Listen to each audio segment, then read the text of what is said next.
Today I want to talk about one of my favourite games of all time, and that is, of course, Littlest Pet Shop for the DS. Yeah!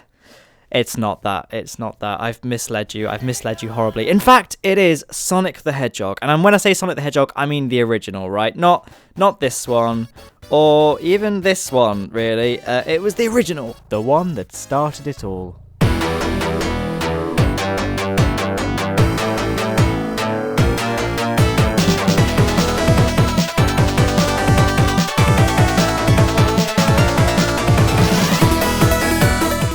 Here's a fun fact. Despite being his biggest rival, Sonic actually owes his existence to Mario. You see, Sonic's creator, Yuji Naka, would always say he'd try and beat Super Mario Bros. As fast as possible. Speedrunning, basically, and that was kind of the inspiration for building a speed-based platformer.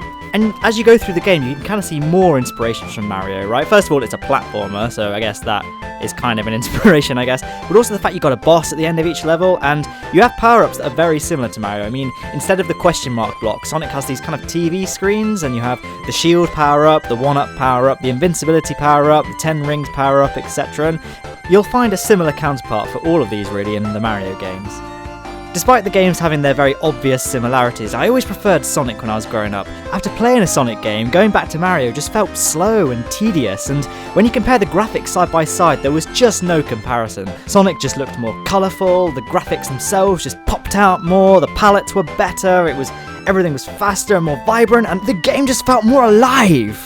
So let's go ahead and fire the old girl up and play ourselves some Sonic! The memories.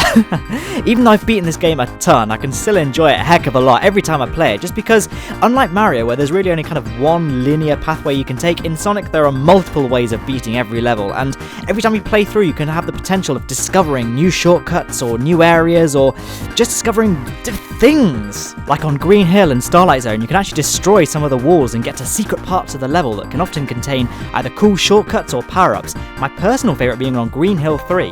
If you destroy this wall right at the beginning and kind of navigate through this platforming section, you can get behind the waterfall and there's a load of rings and a 1-up! Yeah! Now, while Sonic is really good for beginners, veterans can enjoy it too. You see, unlike games such as Castlevania, which really throw you into the deep end really quickly, Sonic has this perfect learning curve, with each zone getting progressively harder, but not to an insane degree that you're not really prepared for it. Green Hill Zone was really just a tutorial level. Within the first few seconds, it introduces you to all the key game elements within a controlled environment. It first of all introduces you to the notion of rings, then it introduces you to power-ups, then enemies, and then it builds upon that slowly by having rings that are placed in precarious areas and power-ups that are not always easy to see or reach. Now, Green Hill Zone was also the first time you met this guy. Dr. Robotnik, Sonic's arch nemesis. You're never really told why he's there or what he's doing. All you know is that he's there and you need to kill him. That's all you need to do. And this is one of the things I really love about old school video games. It doesn't waste your time with silly story elements. Just give me a bad guy and a level to go through and I'll play it. I mean, yeah, you could read the manual and find out his motivations, like he's capturing animals and trapping them in mech suits, I think? I'm not sure. But when I was a kid, all I knew was that I'd just beaten this level and then, what the hell is that? I remember finding this boss fight really tough when I was little, actually, and then I realised that if you just stand underneath these platforms, he can't actually hit you. So, I mean, whatever, let's move on. Level 2 brings Marble Zone, and the great thing about Marble Zone, and indeed the levels that followed it, was that everything just felt different. The colour palette was different, the music was different, the enemies were different, everything was different. This is just really cool because it feels like you're really progressing through the story. You're really going on a journey. You're really going on an adventure. There are a few new enemies, and lava and fire play a huge part in the level. I mean, Marble Zone is really focused on platforming. You got falling bricks and hydraulic presses and the Spike Dropper of Doom. You also have these like falling weight things that you'd often have to jump on top of to navigate through the level, and it could often become pretty precarious. Every level had a focus to it. Green Hill was really just a tutorial level, Marble Zone was built upon the platforming and the fire hazards, Spring Yard Zone focused upon springs and bottomless pits, and Labyrinth Zone was all built around the water. And actually, let's just back up on that a second.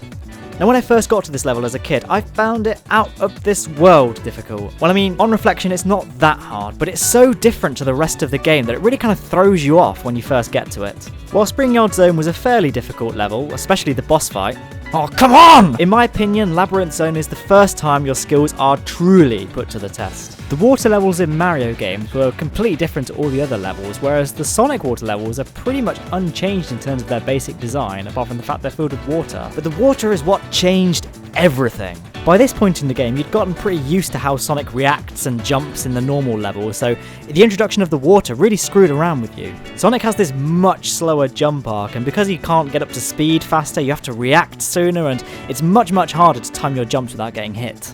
However, the biggest threat the water posed by far was the fact that Sonic can't actually breathe underwater, so you'd have to find these little pockets of air in order to keep him from drowning. And because there was no clear indicator as to how much oxygen Sonic actually had left, you could just be running along and suddenly be confronted with a 5-second timer telling you needed to find some air now, or you were gonna die.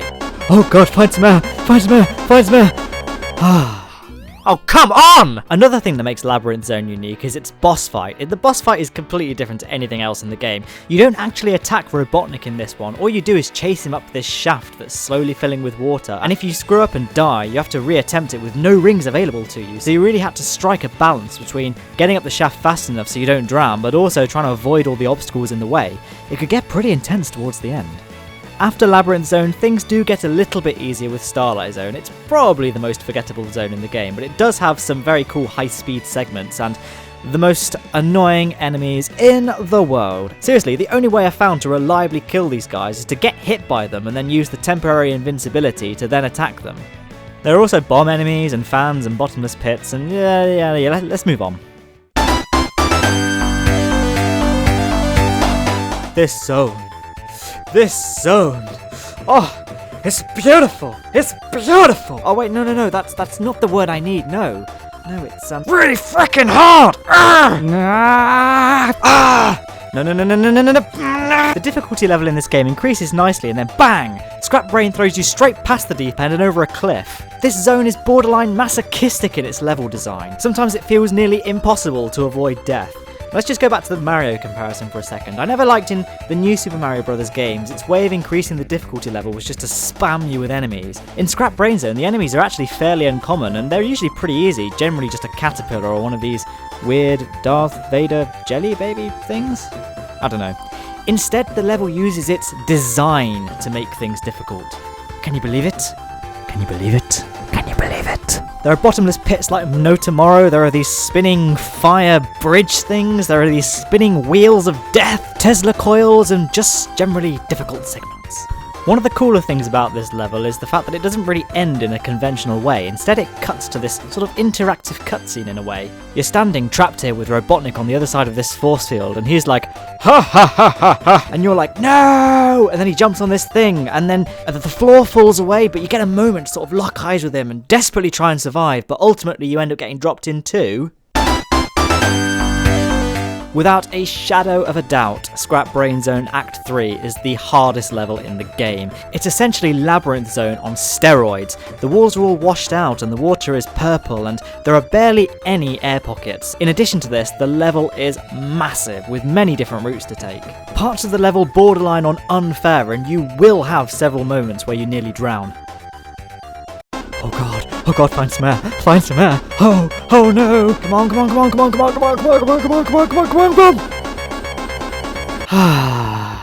However, if you're streetwise like me, then you'll know at the very beginning of the level, if you just run off the edge of this platform before it finishes sliding down, you will find yourself the mother of all shortcuts. It makes the level much shorter and it ends up becoming one of the easiest zones in the game. So, you're welcome. So unlike the other zones, Scrap Brain Zone 3 doesn't end with a spinner or one of these weird tank things. Instead, you shoot up to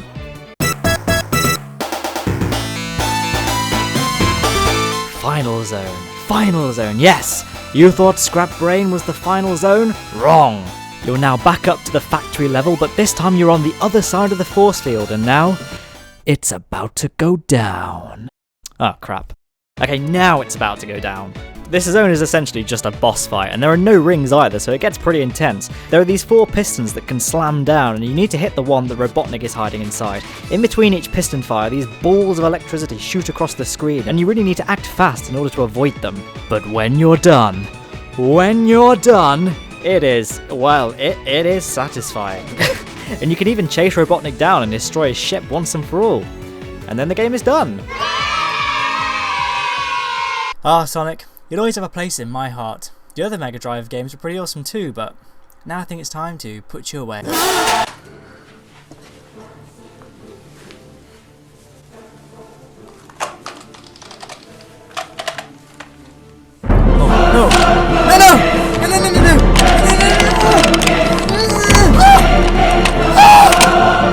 Well, I guess I'll have to play Flicky's Island.